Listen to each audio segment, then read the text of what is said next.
YNs are destroying black society from the inside out. From schools to neighborhoods, violence has become young black men's aspiration. Guns, money, and the moment of clout. These are what YN culture glorifies. Kids no longer dream about building wealth. They dream about dying famous. Where did we lose the blueprint?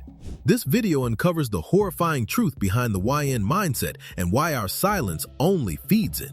Stay tuned, because it could be your nephew, your little brother, heck, even your own son might be next, and you'll never see it coming until the police come knocking at your door. Right now, there's a 10-year-old in the back of a car, surrounded by grown men with cameras. They're filming him. He's smiling, bragging about stabbing his teacher with scissors, about going to juvenile detention, about robberies. I chased my teacher with scissors. I chased my teacher with scissors in our and they said, "Oh, you're going to juvie for 3 months." The men aren't stopping him. They're encouraging him, laughing with him. Then they ask, "Who's your idol?" King Von. Cause I'm just trying to be like my idol. Who your idol? King Von. King Von died in a shootout at 26, leaving 3 children to grow up without a father, just like he grew up without his. That video got millions of views. And right now, young men are learning that violence makes you a legend. But here's what nobody's telling you. This isn't random. This isn't just kids being kids, or that's just how it is now. This is engineered. And if we understand how we got here, we can stop it before it takes another child from another family. 1963, Chicago South Side. Young men walk into Woolworth's lunch counter and sit down. The white waitress refuses service. White customers scream slurs. Police dogs bark. But these 18-year-olds don't flinch because their fathers taught them discipline. Despite working brutal stockyard jobs, their mothers taught them about Ida B. Wells, who documented 3,220 lynchings between 1882 and 1968 while risking her life. At 13, neighborhood men held ceremonies telling them, "You're becoming a man. That means you protect the community, respect elders, work hard. Never let them break your spirit." At 18, facing dogs and hate, they knew exactly who they were supposed to be. 2003, same neighborhood, same buildings, now crumbling. A 15-year-old sits alone with an Xbox. His father went to prison when he was 3, caught with crack, got 15 years under mandatory minimums that gave black men decades for the same substance that gave white men probation. His mother works 2 jobs, gone 14 hours daily. She loves him, but she's drowning.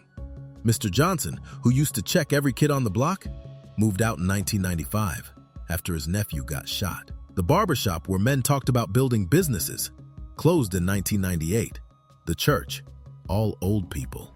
That's what we lost between 1963 and 2003. We lost the knowledge of who we're supposed to be, and when that disappeared, something dark filled the space. Who teaches boys now what being a man means? Chief Keef, who at 16 made his first hit about killing. Instagram, where respect comes from fear. YouTube, where the most popular videos are people getting jumped or rappers with guns. No elders, no father. At 15, when faced with disrespect, boys will only know what the videos taught them. Violence gets respect. Before we continue, subscribe to Black Stories Untold because this is the truth about what's happening to our youth that nobody else will tell you. Now, back to the video.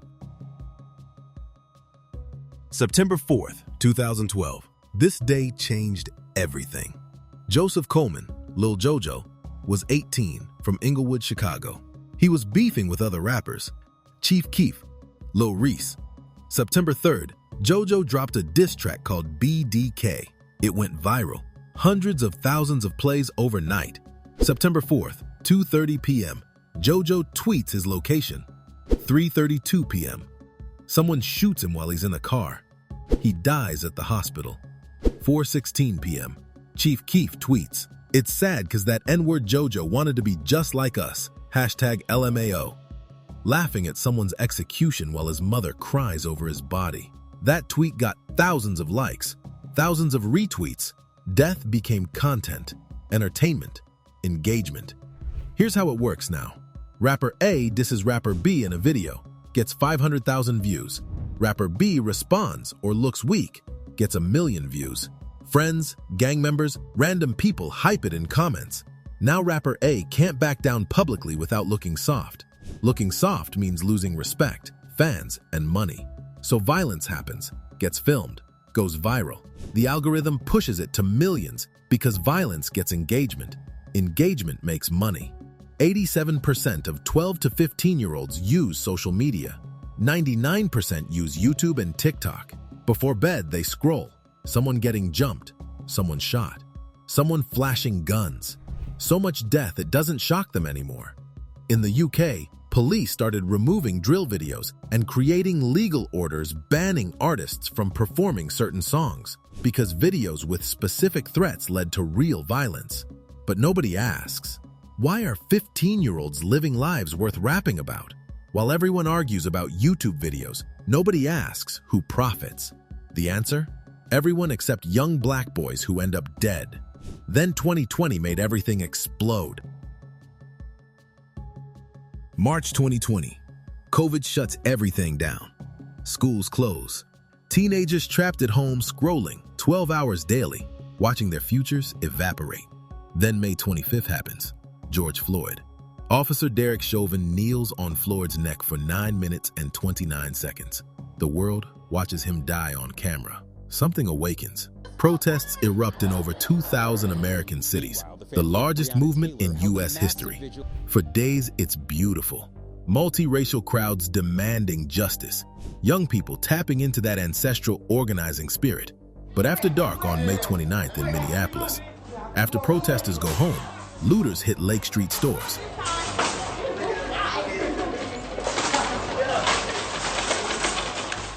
The pattern repeats. Chicago's Magnificent Mile on May 31st, Santa Monica on the same date, and New York's Soho on June 1st. The algorithm doesn't show peaceful organizing. It shows teenagers running out with designer goods. Comments saying, "Get yours. They've been stealing from us for 400 years. To 17-year-olds watching, this looks like revolution. Summer 2020 into 2021. Smash and grabs become routine.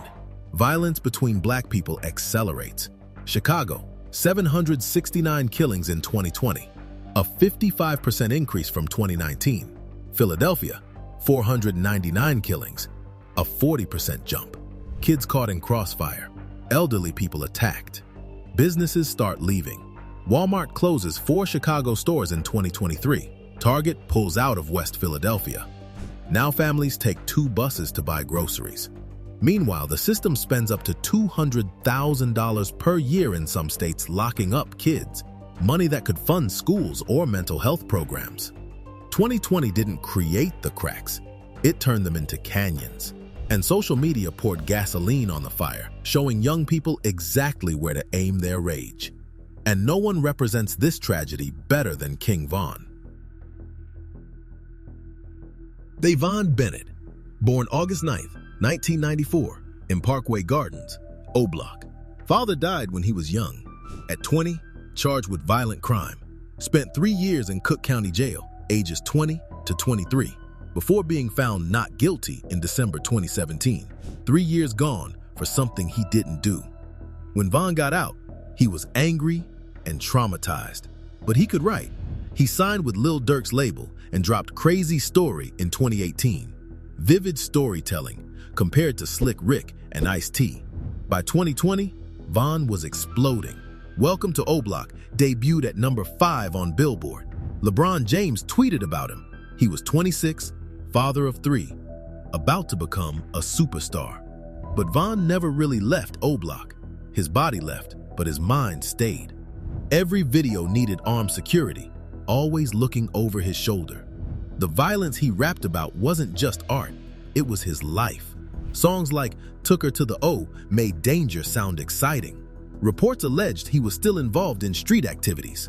November 6th, 2020, 2:15 a.m., outside Monaco Hookah Lounge in Atlanta.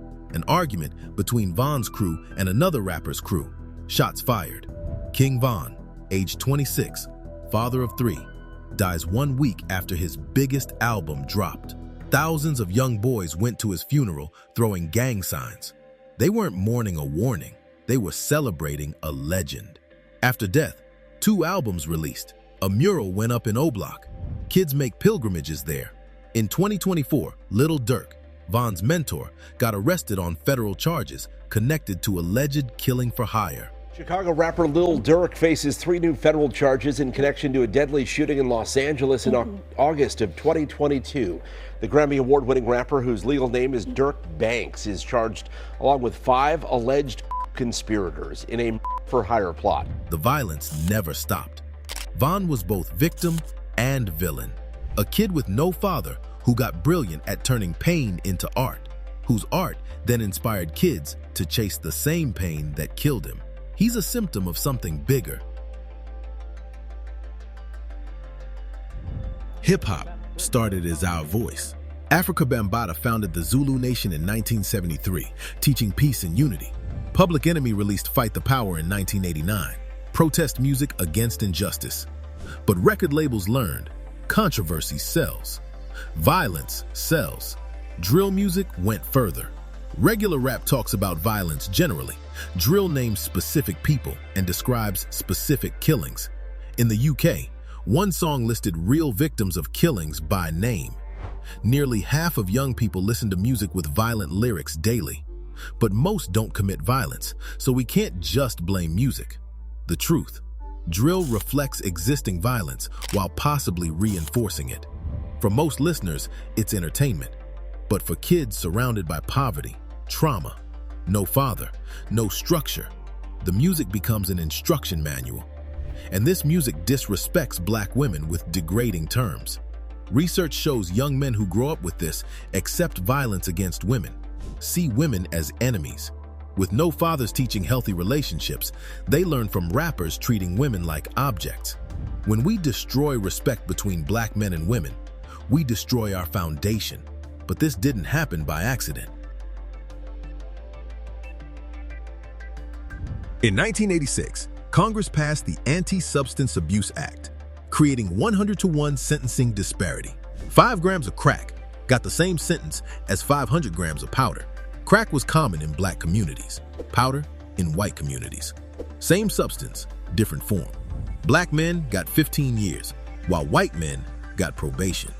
Between 1980 and 2000, black male incarceration went from 1,111 per 100,000 to 3,457 per 100,000.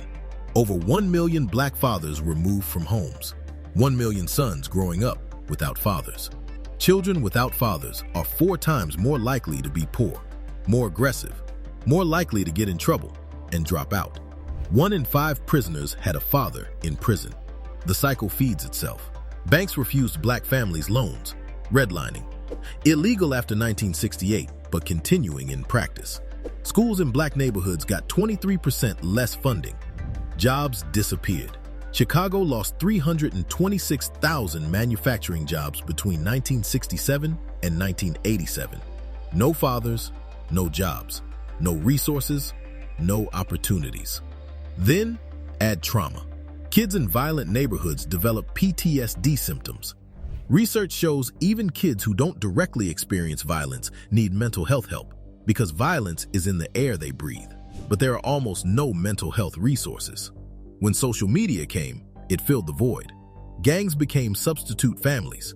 Street rules became substitute values. Instagram became where you prove you're somebody.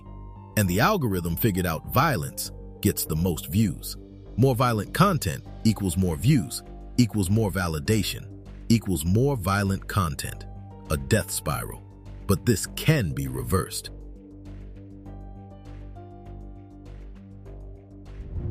Our ancestors survived the Middle Passage and 246 years of slavery.